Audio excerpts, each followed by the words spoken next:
Ha llegado el momento de escuchar la palabra de Dios. Un potente mensaje extraído de las Sagradas Escrituras. En la voz del pastor Carlos Hoyos.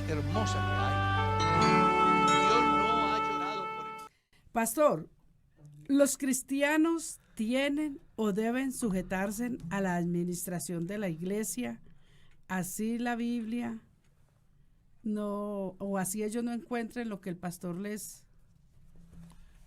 Hay varias cosas que se deben de analizar ahí. Porque, a ver, la iglesia es el cuerpo de Cristo. La iglesia tiene una reglamentación que con anterioridad ha sido analizada por un cuerpo de ministros a través de los cuales se ha llevado a cabo un reglamento interno, el cual se ajusta a lo que Dios enseña.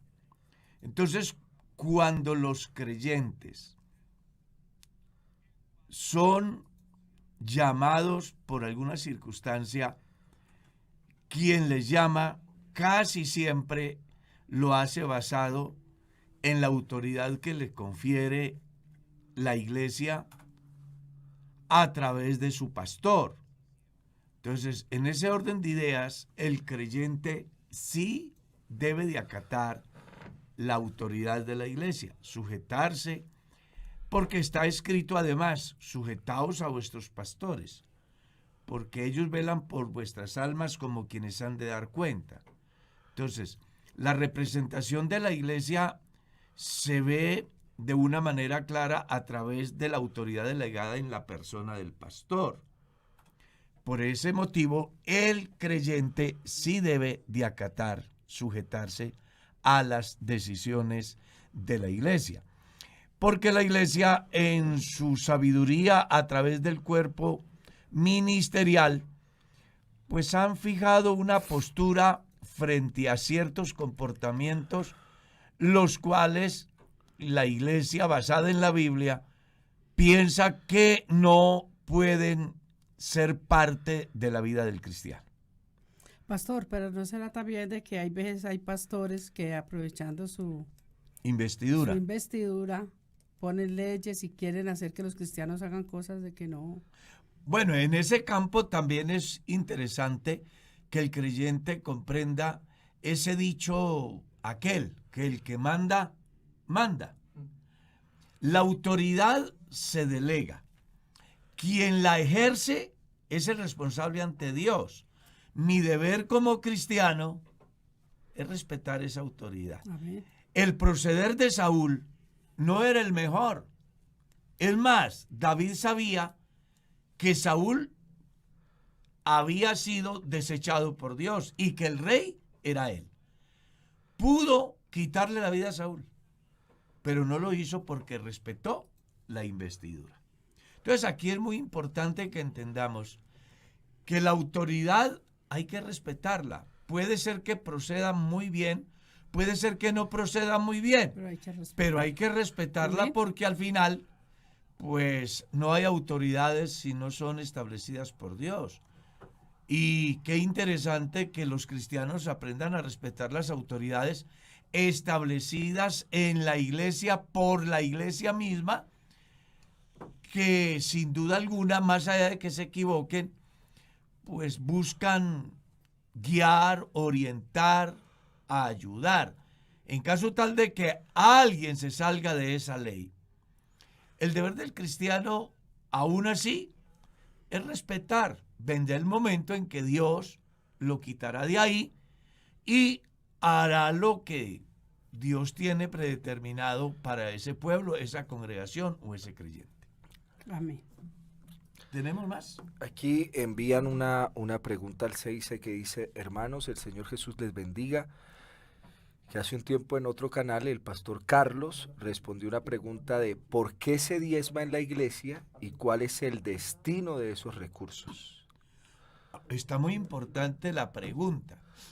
Lo primero, en la iglesia se diezma porque pues es una doctrina que aparece en la Biblia desde el Génesis hasta los Hebreos. Carta a los Hebreos. 2.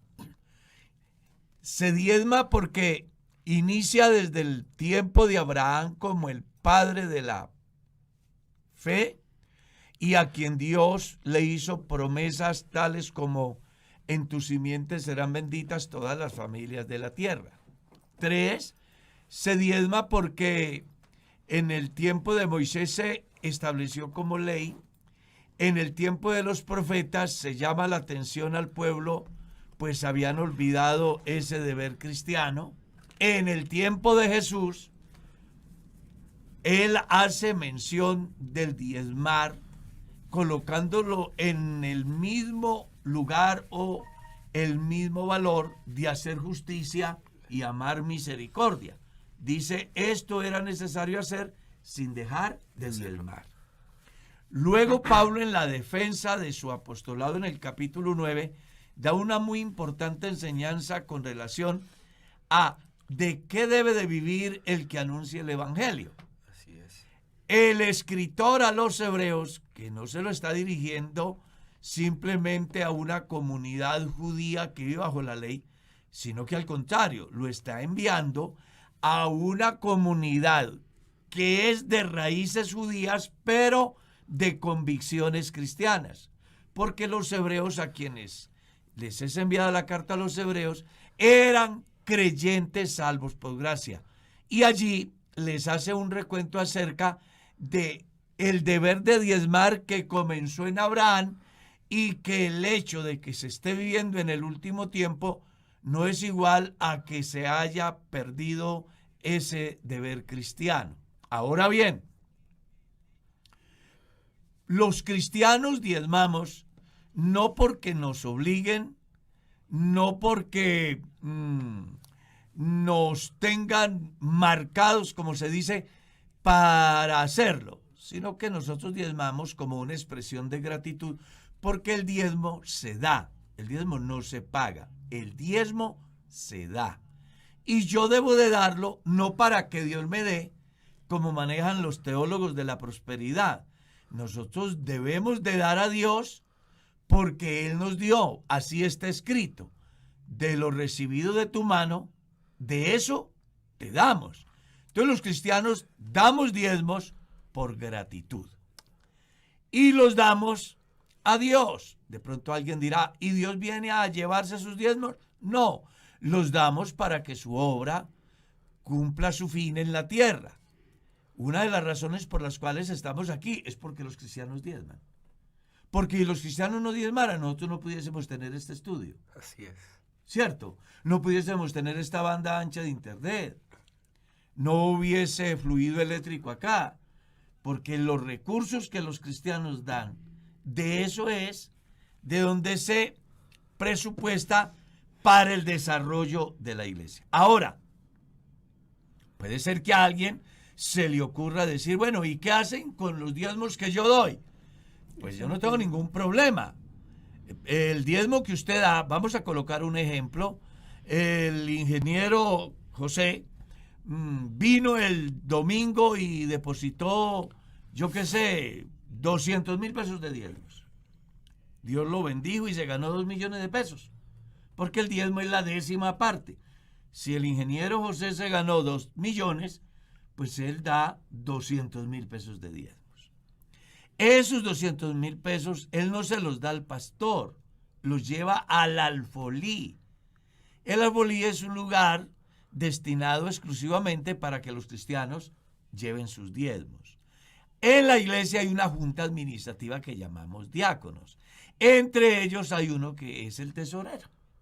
Un día determinado, el tesorero viene y extrae los diezmos que dio José, que dio Ezequiel, que dio Pepita, Lolita, Juan y todos aquellos. Sí, supongamos que se reunió 1 millón de pesos de diezmos, o 50 millones, o 200,000, porque en el asunto del diezmar es muy importante que las personas comprendan que esto no existe un tope fijo en ingresos generales, porque muchos diezman hoy y no diezman mañana porque no tuvieron ingresos en el día de mañana. Entonces el tesorero extrae ese recurso con la persona que le acompaña y hace una liquidación. Lo primero que el tesorero hace es sacar el 21%.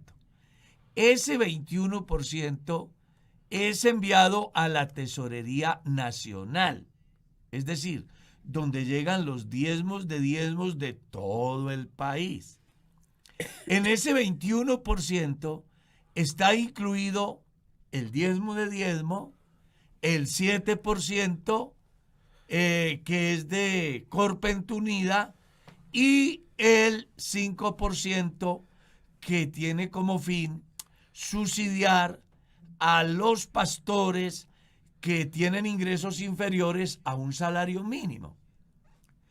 Una vez que se ha extraído ese 21%, la iglesia, a través de su tesorero, sabe de que con las ofrendas que tiene la iglesia no se alcanza a sostener el edificio abierto los 30 días del mes. ¿Por qué?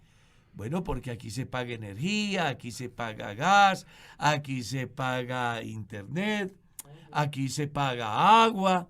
Entonces, aquí se paga vigilante y aseador, aquí también se tiene pastor asistente y otros gastos más. Entonces, lo que hace el tesorero es, del excedente que ha quedado, se saca el 25% y se lleva al fondo local, buscando con ello poder suplir los costos de la administración de la iglesia local. Entonces, así a grandes rasgos, si usted suma el 21% más el 25%, ¿eso da cuánto? 46. Si entró 1.000.000 de pesos, entonces, al sacarse el 46, ¿cuánto quedaría? El 54. Ese 54%, que vendrían a ser de 1.000.000 de pesos, 540.000, es lo que le van a dar al pastor para que él pueda estar atendiendo la iglesia los 24 de los 7 días de la semana, de los 30 días del mes, y para que él pueda pagar sus transportes, suplir sus necesidades de su hogar, dar ofrendas, dar votos y además subsidiar de alguna manera el ingreso del pastor asistente, en el caso del Boyacá Real, que es el equivalente al 50% de lo que al pastor le dan. Entonces, es bueno que ustedes comprendan qué se hace. Ahora, ¿qué representa eso en la vida del cristiano? Lo primero, estoy cumpliendo con lo que Dios manda. Indefectiblemente diezmarás para que aprendas a temer a Jehová tu Dios todos los días de tu vida. Estoy haciendo lo que nos dejaron como legado Abraham y Jacob. Abraham dio de todo y Jacob dijo: de todo lo que me dieres el diezmo apartaré para ti. Estoy cumpliendo con la enseñanza profética, la cual dice: traed todos los diezmos al alfolí y probadme en esto, dice Jehová, si no abriré las ventanas de los cielos y derramaré bendiciones hasta que sobreabunde. Estoy cumpliendo con la demanda de Jesús cuando dice que el deber de diezmar es igualmente de importante a hacer justicia y a hacer misericordia. Estoy cumpliendo con la enseñanza apostólica que dice que el Señor ordenó que así todos los que anuncian el Evangelio, que vivan del Evangelio. Es bueno que usted lo comprenda. Ahora, beneficios. Número 1. Aparte de que obedezco, Dios me ha hecho promesas. contribución. Logro que con mi aporte pueda apoyar la difusión del Evangelio en el mundo. Puedo contribuir con el sostenimiento de la obra en Colombia, porque hay más de 1,000 pastores en el país que no tienen un ingreso equivalente al salario mínimo. Y con ese aporte que usted hace, se ayuda para que aquellos puedan tener el mínimo. Y de esa manera haya alguien que presente a Jesucristo en cualquier vereda, en cualquier ciudad, en cualquier pueblo. Igualmente estoy contribuyendo con el sostenimiento de la planta administrativa de la iglesia, que son 35 distritos y por cada distrito hay 2 empleados, más la planta principal, que tengo entendido que está cerca de 100 personas. Y que en cada una de las plantas distritales, pues se requiere de servicios públicos.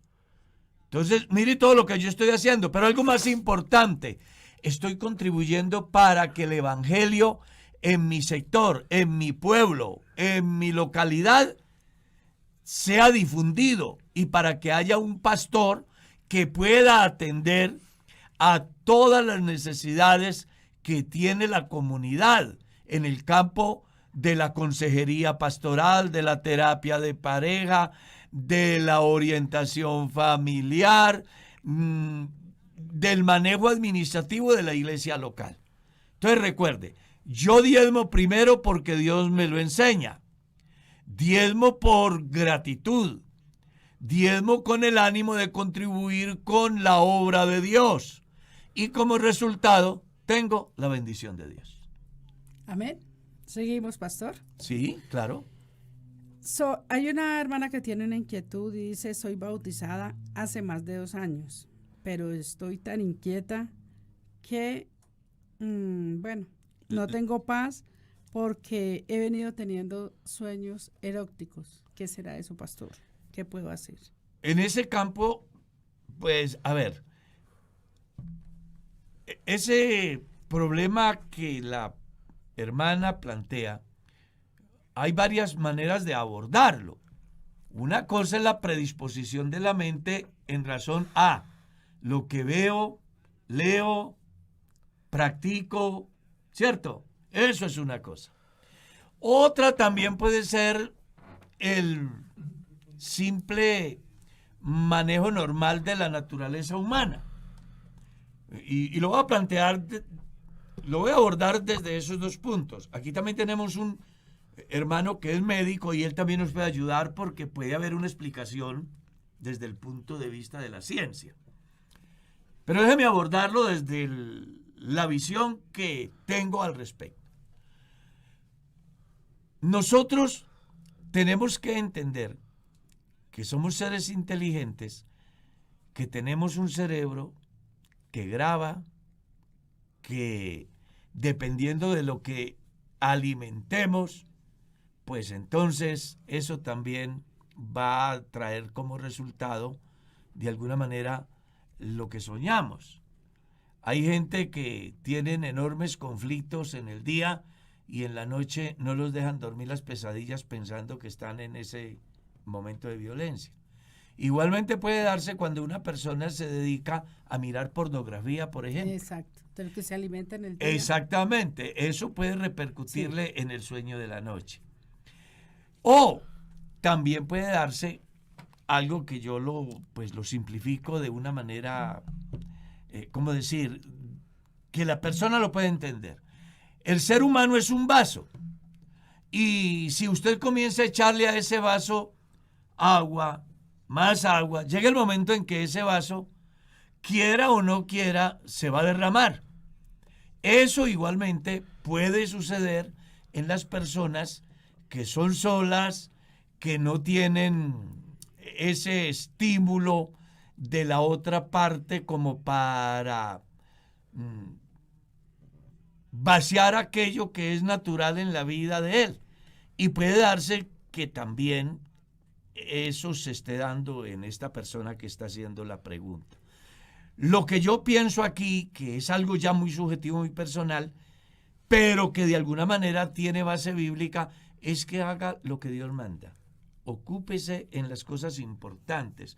Llene su mente de cosas que contribuyan con la edificación espiritual, con el bienestar de quienes le rodean, con el crecimiento en el conocimiento de Dios.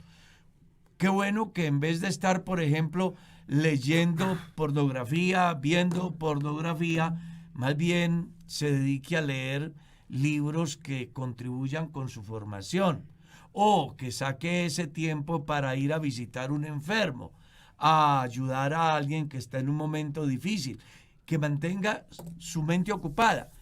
Me llama mucho la atención lo que Pablo dice, que el cristiano debe de ocuparse en cosas que contribuyan con su bienestar. Amén. Y no solamente con su bienestar, sino con el bienestar de quienes le rodean. Ese es mi punto de vista. Ahora, que si es pecado, ya eso es otra cosa. Dependiendo de la razón por la cual tiene sus problemas o sueños eróticos, pues igualmente así será su afectación en su conciencia. Pienso que debe de haber alguna explicación desde el campo de la ciencia, y para eso tengo un médico aquí. Cuéntenos, mi doctor. Yo creo que usted ha hecho un abordaje adecuado de lo que se consideran las causas de los sueños. Yo podría decir eso, que los sentidos son pues la puerta de entrada de mucho de lo que uno posteriormente, a la hora de dormir, expresa, dicen los psicólogos, como deseos y anhelos. Es más, uno de los abordajes de esa idea de los sueños es que uno en ellos como que permite que se despliegue esos anhelos y deseos que están un poco reprimidos. Entonces, factiblemente la primera pregunta sería, ¿por qué en los sueños termino soñando justo con eso y no con otras cosas? Entonces, sí, eso es lo que está claro, lo que se ha dicho. No existe una explicación que se considere ya una teoría establecida acerca de por qué soñamos, porque aún los ciegos sueñan. Claro. Entonces, ese es una de los interrogantes. ¿No será que también en el caso de los sueños se produce por lo que oyen? Exacto, entonces nuestros sentidos son la puerta de entrada de aquello que se convierte en el sustrato de lo que soñamos y que termina siendo la respuesta a aquellos anhelos o deseos que no hemos logrado desarrollar, o como dijeran los psicólogos, están reprimidos. Muy importante ese aporte que nuestro pastor hace. ¿Tenemos otra pregunta por ahí? Sí, aquí hay dos. Una que me parece interesante, dice, la verdad pues voy a intentar leerla tal cual como la escriben. Si la hija de Jefté no fue sacrificada, sino que fue ofrendada su virginidad, ¿qué hubiera pasado si el que sale a recibir a Jefté hubiera sido un varón ya casado y con hijos? ¿Qué sacrificio u holocausto se hubiera presentado por él? Bueno, ya eso es poner a volar la imaginación. Sí. Es algo así como, ¿qué hubiera pasado si yo no me hubiera levantado? Sí. No, yo pienso que lo que está escrito, está escrito. Y voy a aprovechar para contar una anécdota. El hermano Zúñiga decía, yo creo tanto en la palabra de Dios, que la Biblia dice que la ballena se tragó a Jonás, y yo lo creí. Y si la Biblia dijera que Jonás se tragó la ballena, también lo creería. Entonces, aquí no vamos a pensar en lo que no está escrito, vamos a pensar en lo que está escrito y cómo está escrito. ¿Y qué es lo que dice la Biblia? Bueno, que Jefté ofreció a su hija en reemplazo de su muerte, que era lo normal, hacer de que se fuera y llorara su virginidad con las doncellas de su pueblo por un determinado tiempo, y luego conservarla virgen hasta que llegase la muerte, porque no olviden que en esa cultura, y usted lo va a encontrar ratificado en la primera carta a los Corintios capítulo 7, en esas culturas el padre de familia define si da la hija o no la da. Entonces, ellos tenían la potestad dentro de su cultura permitir que ella pudiera ceder a un varón o privarla de ese derecho natural que se manejaba como parte de esa cultura. Entonces lo que te ha hecho es simple, no permitir que su hija llegue a consumar un matrimonio, llegue a casarse. Eso es lo que él hace. Amén. Pastor, ¿un pastor se puede casar con una mujer divorciada y seguir ejerciendo el ministerio? Depende, porque... Depende de qué. Exactamente. Depende de la divorciada. Resulta que la iglesia tiene un tribunal eclesiástico que está en cada distrito y que hay un tribunal en segunda instancia que lo lideran un miembro del Honorable Consistorio y personas que fueron miembros del Honorable Consistorio. Entonces, cuando un creyente o una creyente termina su relación con su pareja por X o Y se divorcia, ella antes de divorciarse debió de acudir al tribunal eclesiástico. El tribunal eclesiástico emite un concepto favorable o desfavorable. Vamos a suponer de que el tribunal eclesiástico del distrito de donde es la persona falló de manera favorable. Entonces, pues como ha fallado o ha admitido su concepto de manera favorable, lo más seguro es que ella podrá casarse inclusive con un pastor y no va a tener ningún problema porque como tiene el visto bueno del tribunal eclesiástico, eso le hace que ella no pierda ninguno de sus derechos eclesiales. Pero en el supuesto de que el concepto haya sido desfavorable, esa creyente no se podrá casar, ni en la iglesia le podrán hacer ceremonia. Si el pastor llegara a fijarse en una mujer divorciada que tuvo un fallo, un concepto desfavorable del tribunal eclesiástico, el pastor estaría en serios problemas, porque desde el punto de vista institucional se considera que esa persona que ha recibido ese concepto desfavorable, si se llegase a casar, estaría en adulterio. Eso es lo que la iglesia prevé. Y es tan delicado que si un pastor llegara a hacer una ceremonia a una persona a quien se le ha emitido el concepto desfavorable, el pastor puede ser suspendido y puede ser inclusive destituido.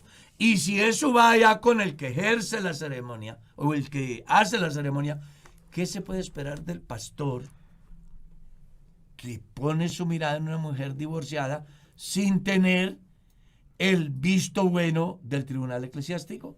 Lo más seguro es que no podrá ser pastor. Pero bueno, en este caso porque es pastor, pero si un hermano de la iglesia o una hermana se divorcian y no quieren hacer, o se separan y no quieren hacer trámites en el tribunal eclesiástico, ¿qué pasa? Bueno, que ellos podrán asistir a la iglesia como creyentes mientras estén solos y podrán servir al Señor mientras estén solos. Pero una vez que decidan casarse por lo civil, es bueno que comprendan que pierden todos sus derechos eclesiásticos, que ningún pastor podrá casarlos y en consecuencia no podrán ejercer ningún cargo de carácter administrativo dentro de la iglesia local. Solos, no hay problema. Si ellos siguen solos, no hay problema. Ah, listo. Y si la mujer, pongámoslo, quitemos el rótulo de que sea pastor, ¿no? Uh-huh. Y pensemos que alguien llega a la iglesia divorciado. Sí. Y se casa con alguien de la congregación, y en ese caso, pues previamente esa persona no pasó por el trámite administrativo del tribunal eclesiástico y no se definió esa favorabilidad o desfavorabilidad para rehacer su vida matrimonial. Ahí entonces no entra en juego este ámbito. No, ya ese es un caso diferente. Uh-huh. Don Pepito, en su vida de inconverso, se casó y no pudo convivir con su mujer. Decisión final, se divorcia, siendo inconverso. Luego viene a la iglesia porque Dios trata con él y comprende el evangelio. la iglesia da por sentado que a causa del nuevo nacimiento, su pasado ya no existe. Y él podrá casarse dentro de la iglesia sin tener la afectación del tribunal eclesiástico. Y quien se case con él podrá casarse sin tener la afectación del tribunal eclesiástico. Y él inclusive podrá llegar a ser pastor. A mí me hacían una pregunta. ¿No le parece muy importante eso? Muchísimo. O sea, a mí me parece que la iglesia aquí ha dado un paso de una sabiduría muy grande, porque está colocando por encima de todo esa parte tan importante del cristianismo que es la justificación por la fe, donde se da claridad que cuando las personas llegan a Jesús, automáticamente el viejo hombre muere y es sepultado y se nace para una nueva vida. ¿Iba a decir algo más, pastor? Sí, que me preguntaron a mí en ese mismo tema que si alguien se divorciaba y se volvía a casar, la bendición de Dios estaba sobre ese nuevo matrimonio. Explícamelo mejor. ¿De la pareja que viene de allá o de una pareja? Una pareja en cualquier contexto, considerando pues que la Biblia plantea pues que es hasta que la muerte los separe. Entonces pues ocurre esa separación, se da todo el proceso administrativo y civil del divorcio. Hay dos razones por las cuales se da la separación. Una, que es la muerte, que es la que cada pareja debe de pensar. Sí. Y dos, cuando uno de los dos viola el pacto. Entonces, cuando un juez emite el fallo diciendo que la persona queda libre, no es el juez el que lo separó. Cuando el tribunal eclesiástico emite el concepto diciendo favorable o desfavorable, no es él como tal, sino el transgresor que provocó esa ley y que se cumple en él. Y en un sentido figurado es como si muriera y provocara ese fin. Muere con una salvedad. Y es que en este caso tiene que ver con un factor determinante en la fe del cristiano, que está relacionada con una condición que Jesús estableció: perdón. Entonces, si coloquemos un ejemplo, a ver aquí, Anastasio se casó con una cristiana, él también era cristiano.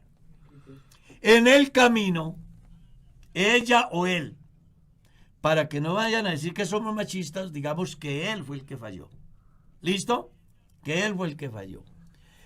Y sucede que Enriqueta, que es la esposa de Anastasio, pues dice: yo soy cristiana, pero yo no soy capaz de vivir con un hombre que me ha sido infiel. Y ella toma la decisión de no vivir con él. Ella puede reclamar ante el tribunal eclesiástico y, reunidas las pruebas, lo más seguro es que habrá un concepto favorable para ella y desfavorable para él. Ahora, ¿qué pasa si ella se casa?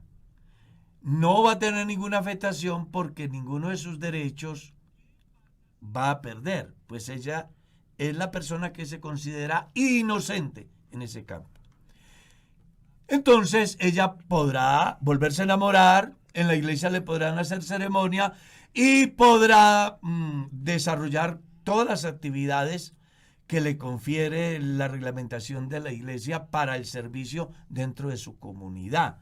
Con respecto a la bendición de Dios, la tendrá también porque el concepto que emite el tribunal eclesiástico, debidamente establecido por la autoridad superior, hace de que se dé cumplimiento a lo que el Evangelio dice en el sentido de la autoridad delegada por Dios.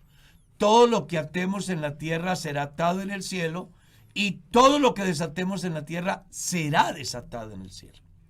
Entonces, en ese orden de ideas, ese nuevo hogar tendrán la bendición de Dios y no van a tener ningún problema, porque es bueno que entendamos lo que Jesús dijo acerca de lo que es la disciplina dentro de la iglesia, según San Mateo capítulo 18, ustedes encuentran el debido proceso y en la conclusión final dice, porque si 2 o 3 se pusieren de acuerdo, será hecho también arriba.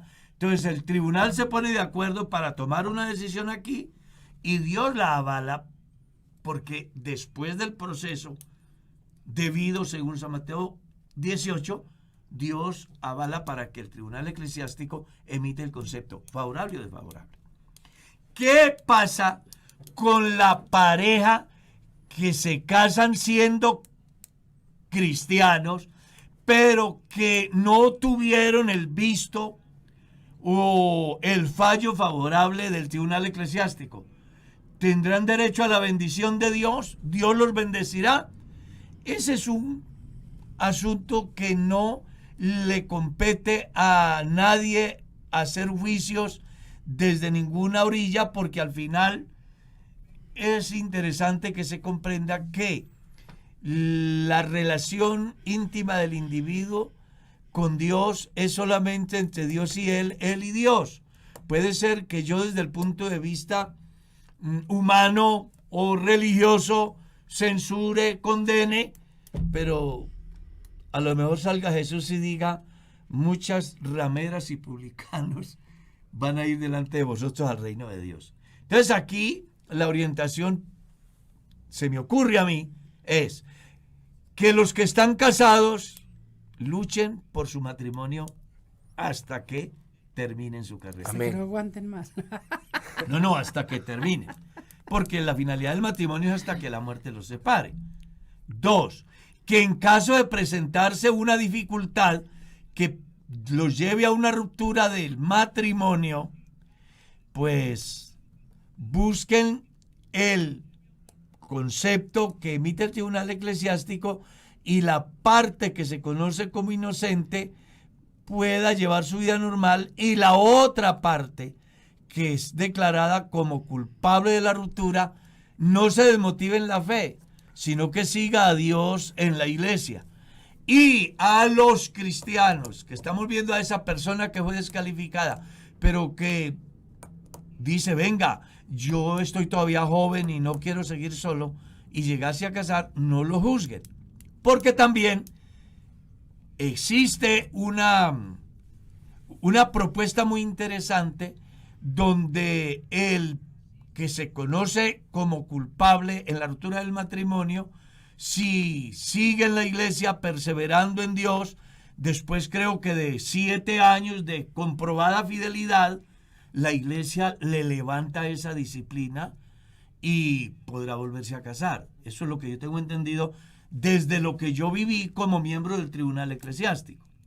Entonces aquí lo que le compete a los cristianos es más bien orar y darle la mano al que por alguna circunstancia fracasa y dejar de juzgar, porque al final el único que tiene poder de juzgar y condenar es Dios. Seguimos. Pastor, cuando uno recibe el Espíritu Santo, ¿es consciente de lo que uno dice, de las palabras que uno habla? Hay 2 maneras de verlo.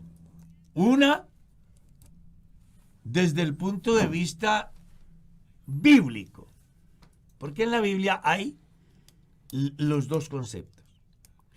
El que habla en lenguas, habla misterios y se edifica a sí mismo. ¿En qué consiste esa edificación? Que él sabe que tiene a Dios en su vida y eso le activa su fe y lo motiva a seguir el camino. Pero él sí tiene que ser consciente si es del Espíritu Santo o no. ¿Cómo es que dice Pablo en el capítulo 14 de la primera de los Corintios? Oraré en el Espíritu, pero también debo de hacerlo con el entendimiento. Entonces yo sí tengo que saber si lo que está pasando en mi vida es del Espíritu Santo o es simplemente mi expresión emocional. Exacto. Porque ambos casos se pueden dar. Pablo en el capítulo 13 de la primera carta a los Corintios dice que hay lenguas humanas y lenguas angelicales.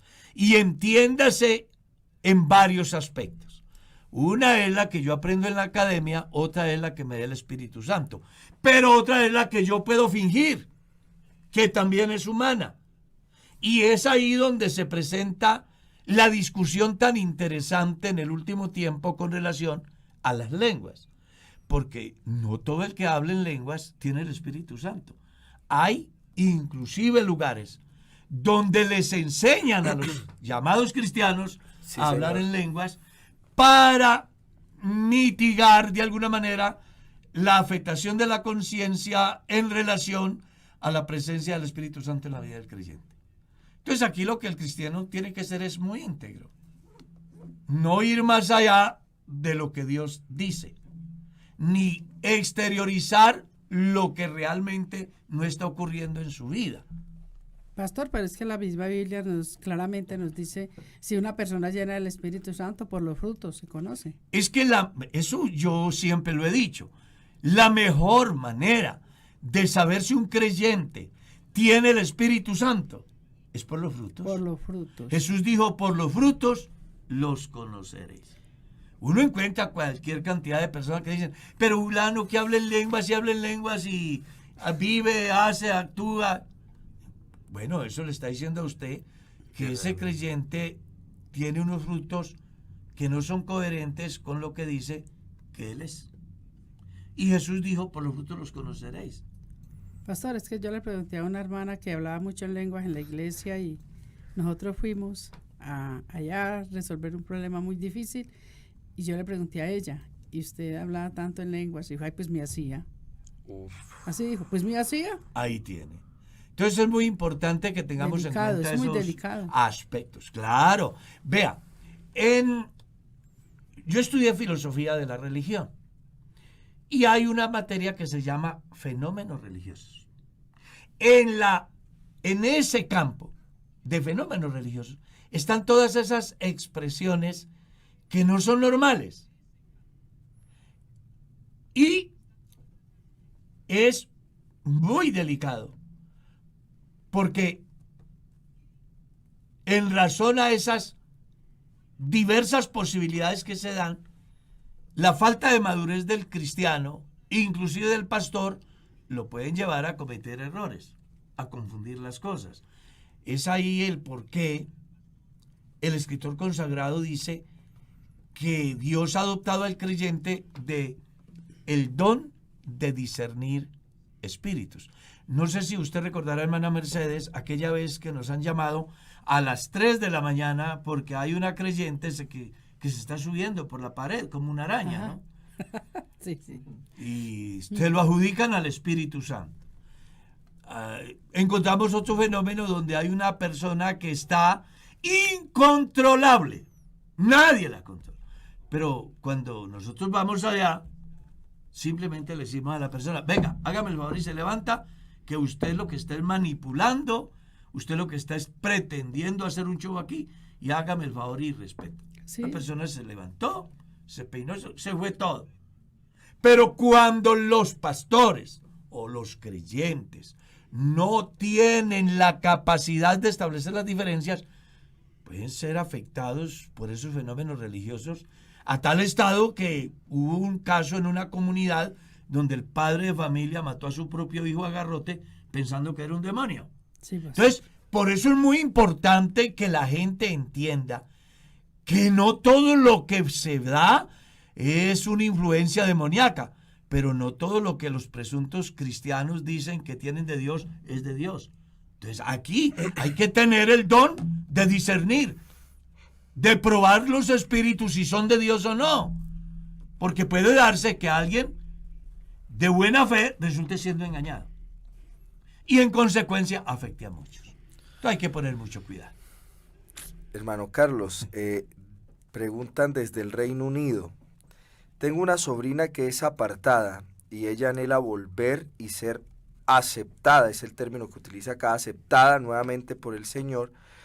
Ella afirma que siente la presencia de Dios, pero que no ve en su vida un cambio y que se siente alejada a causa de la vestimenta y que el Señor la rechaza por el hecho de no usar falda. ¿Qué puede responder usted ante eso? ¿Que ella se castiga mucho acerca de su vestimenta o que lo que ella piensa acerca de que el Señor la rechaza es verdad? creo que si nuestra conciencia no nos acusa, mayor que nuestra conciencia es Dios. Entonces, ¿qué le diría yo a esta persona? Si ella dentro de sí siente que Dios la ha aceptado, pero ella le da rienda suelta a un fenómeno que se llama complejo de culpa, pues sin duda alguna, en ambos sentidos hay razón. Jesús dice, el que a mí viene, Yo no le echo o fuera. sea, si ella llega al Señor, Él no la va a rechazar. Pero si la conciencia de ella le dice que es inaceptable ante Dios por su forma de vida, pues aunque Dios quiere aceptarla, ella misma se autorrechaza. Creo que aquí es muy importante hacer alusión a algunos complejos que sufren los cristianos y que no deben de sufrir. Uno es el complejo de superioridad que le hace pensar que es más que todos. Y el otro es el complejo de inferioridad que le hace pensar que no es digno de nada. Y el otro es el complejo de culpa que aunque Dios le haya perdonado, Él no se perdona. Entonces aquí necesitamos que las personas se liberen de esos tres complejos para que puedan vivir una vida plena en la fe. Yo debo de entender que la obra justificadora de Cristo hace posible que yo tenga paz para con Dios. Y si Dios me perdonó, ¿quién soy yo para no perdonarme? Y si Dios me perdonó, ¿quién es el hermano para no perdonarme? Entonces, aquí ella debe es de pensar, si Dios la aceptó, ella tiene que perdonarse a sí mismo, y si hay algo en el desarrollo de su vida cristiana que siente que le afecta su comunión con Dios, ella lo que tiene que hacer es dejarlo. Exacto. Porque Dios no va a venir a quitarle a ella la moda. Es ella la que tiene que renunciar a la moda. Recuerde lo que Pablo escribe en la carta a Tito, capítulo 2. La gracia de Dios se ha manifestado para salvación a todos los hombres, pero da una enseñanza. Que el hombre renuncie a la impiedad y a los deseos mundanos. Entonces aquí el asunto es simple. Si Dios trata conmigo, sé que necesito a Dios, sé que si me acerco a Él me acepta, pero hay un obstáculo en mi conciencia que dice que me estorba, ¿qué debo hacer yo? Pues quitarlo. Y si ese obstáculo es la cerveza, el adulterio, la fornicación, el cigarrillo, el resentimiento, la moda, porque hay modas que no son aptas para cristianos. Entonces, si a usted la moda le afecta a su conciencia, lo mejor que usted puede hacer es renunciar a la moda a fin de agradar al Dios que la acepta como su hija. Amén. Sigamos.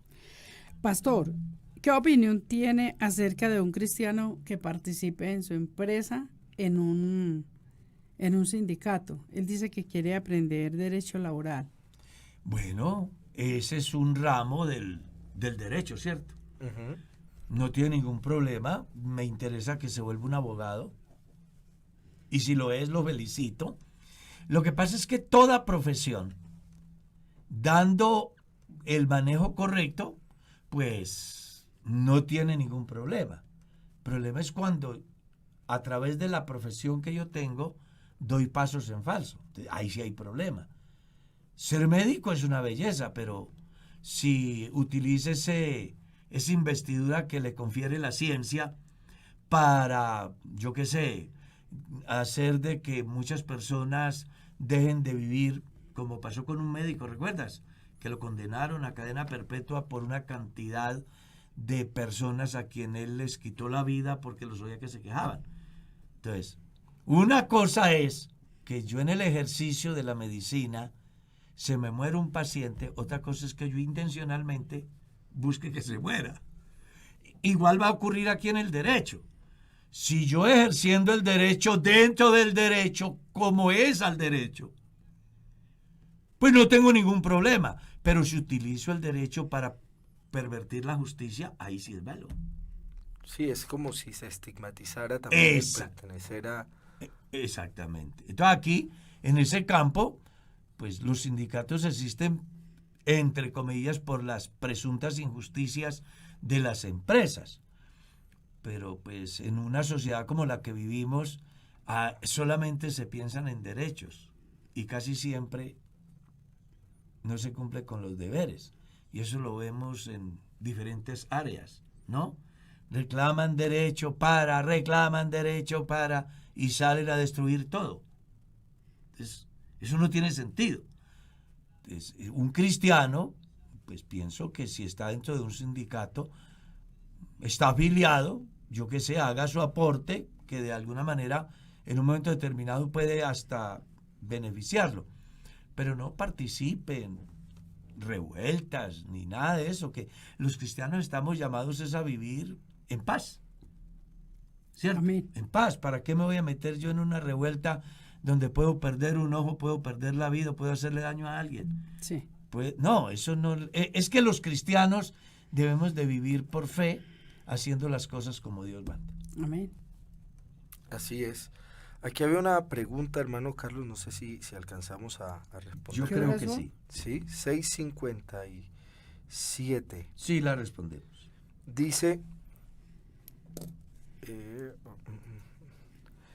buenos días, Dios les bendiga. Una persona que no haya recibido el Espíritu Santo, utilizan el término recibido el Espíritu Santo, ¿puede servir en la iglesia?